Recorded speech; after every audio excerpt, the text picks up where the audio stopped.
खाने में आइसक्रीम, गोलगप्पे, कुल्फी और मीठे पान और कश्मीरी चाय का वाफर इंतजाम मौजूद था।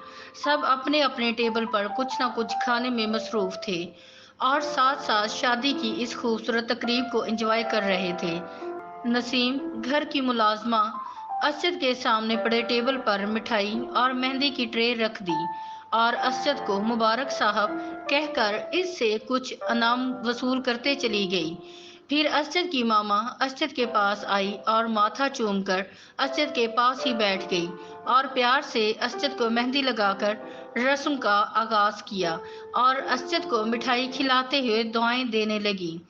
फिर बारी बारी सब आते गए, मेहंदी लगाकर असद का मुंह मीठा करवाते और मुबारक देते गए। और काम वाली नसीम, जो असद की मामा के पास ही खड़ी थी, उसको भी इनाम मिलता गया और वो शादी की ये टिप खुशी खुशी समेट रही थी।